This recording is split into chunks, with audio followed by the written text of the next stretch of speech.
Now, the people that have been through the space seminars can understand the spacey language. But if somebody hasn't, you've got to learn to what we call shift gear into an appropriate word choice depending on your audience. It's called the gift of language in a variety of awareness to learn how to choose the right words and the right phrases depending on who you're talking to. We call this awareness. We call this being non-lazy. We call this being sharp in perception to know who you're talking to and how to choose the words that'll make sense. Identification. You've got to identify with the sorrow by recalling your own sorrow. Identify with the joy by recalling your own joy. Identify with the difficulty by rehearsing your own difficulty. Here's one of the best clues in learning to better identify. Go back over your own life and make a study of your own life, your circumstances, your feelings, your awareness. Some of the stories you haven't told for a long time. Some of the experiences you've had. Now, sometimes when you've freshly come from an experience, it isn't that easy to translate it and it isn't that easy to talk about it. But as the time passes and you can take a more thoughtful approach to your experiences, the key is not to lose the intensity of it, but to become more educated in using the intensity of your experiences to weave into the next conversation. And by the gift of language and emotion, touch somebody's life, reach somebody, affect somebody, persuade somebody. Identification, very important. Here's the next part of a good presentation. It's what we call logic and reason. If you're trying to persuade a child, talk to a child, or talk to an audience, or if you're trying to talk to a customer, part of any presentation is the logical part, the facts and the figures, the numbers and the dimension. And we won't linger too long here because here's my point on logic and reason. It's got to be brief. We need some facts, but only enough facts to start the decision-making process. You got to beware not to cover too many facts. I'm sure we've all heard the expression, it's possible to talk somebody into buying, keep on talking, talk them out of buying.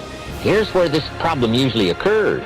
Even if it's a child, you can talk a child into deciding, and then you keep on talking, and then they undecide. We talk past. Too much logic, too much reason. We need just enough logic and reason so that it starts to make sense, not so that you understand it all. If you walk into the new car showroom and express an interest in an automobile, salesman comes along and says, "Let me tell you about this car." You say, "Okay." He says, "Follow me." And he takes you out back into the shop, and he opens up the shop manual on the car and says, "Let's start with the left front wheel." Right away, you would say, "Hold it, hold it." He says, "This is going to take a long time. We got 1,000 facts here to go through." You'd say, "Hold it, hold it.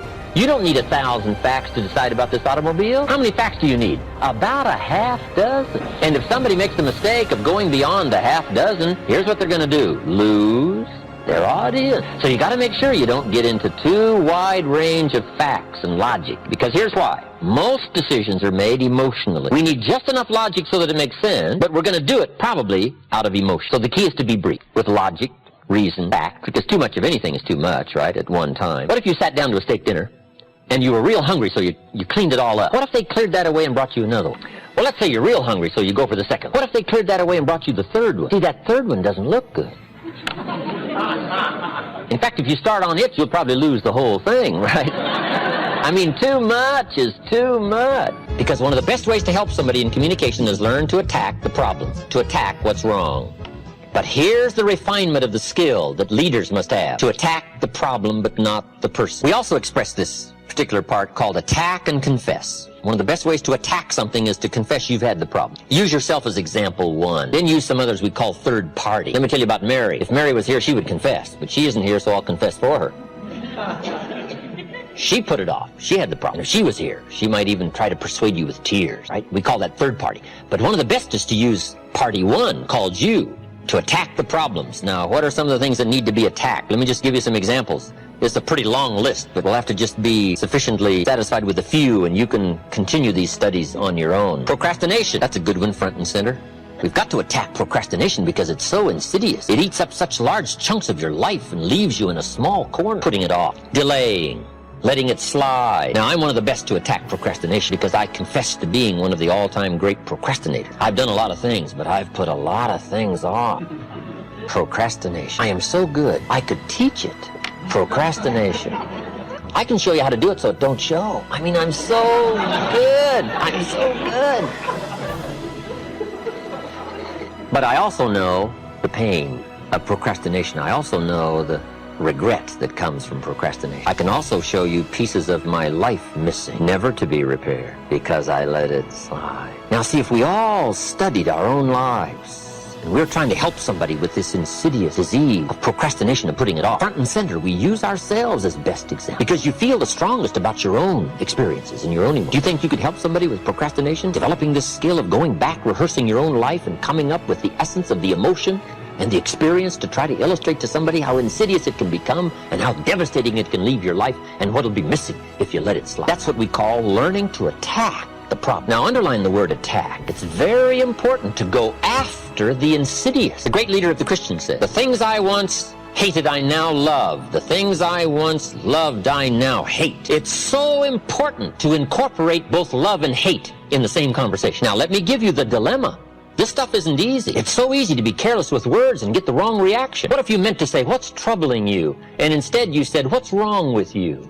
Can you imagine the difference? Just the mistake of one small word means all the difference in the world in the kind of reaction that you get. But here's the dilemma: to attack the problem but not the person. God's got the same dilemma. God says, "I love you, but I hate your sinful way." Now see, that's a challenge, to show somebody that you love them but you hate. How do you put love and hate in the same sentence? I'm telling you, it is essential to show your contempt for the problem and your concern for the value. These are not easy skills. You don't walk these summits of intellectual thought and word choice and emotional content and precision. You don't learn these overnight, but your commitment to excellence in communications can make all the difference in the world in how your economic and social and personal world works out. And here's part of the challenge. God says, "I love you, but I hate your sinful ways." Now, since me and my sinful ways are bound up so close together, I tend to take that personal. And God has to say, "No, no, no, let me make it clear one more time. I love you, but I hate your sinful ways." See, we've got to make that clear. You got to make it clear to your children. I love you, but I hate what you're doing and what it's doing to. So you got to learn to put love and hate in the same sentence and to make the insidious as devastating and as ominous as it should be and make the opportunity as bright as it can be. But we've got to learn to paint by language and by emotions how much we hate the wrong in order to develop the good. And this is some stuff you can't be mild with. See, you can't take the mild approach to the weeds in your garden. You've got to hate weeds bad enough to go kill them. You say, "Well, I've learned to handle this stuff." This is not stuff you handle. This is stuff you devastate. This is stuff you've got to kill. If something is going after some treasure and some value, you've got to go after it with a high, hateful attempt by word, by language, by emotions, whatever is necessary to get the job done, to illustrate the evil and the possibility of good. Now, these are not easy skills, but if you want to extend your reach, in my opinion, you just have to engage in the confrontation. It's where the values are. Let me give you a good philosophical phrase. All values must be won by contest. All values must be won by contest. And after they've been won, they must be defended. You say, "Wow, you've put a pretty heavy task on us." That's what life is all about, a pretty heavy challenge. We don't give large trophies for small effort. If you want to win high health, if you want to win high wealth, if you want to extend a long reach in touching people's lives, you got to engage in some of these extra powerful disciplines. And one is to secure the territory by vigor, and the other is to defend it with equal challenge. Attack. Procrastination. Here's another good one. Blame. I engaged in this the big share of my life until I met Mr. Show. I used to blame my negative relatives. I used to blame the government. I used to blame taxes. I used to blame prices. I said, "It costs too much." Shoaff said, "No, let's cover the real problem. You can't afford it." I thought, wow, I never looked at it like that before.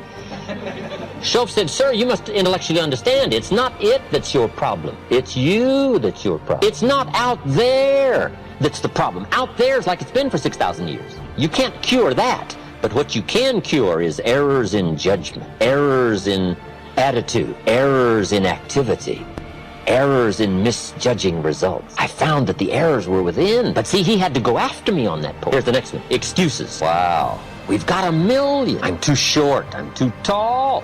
I'm too old. I'm too young. I don't have the money. I don't have the experience. On and on and on with the excuse. Learning to attack. Very important.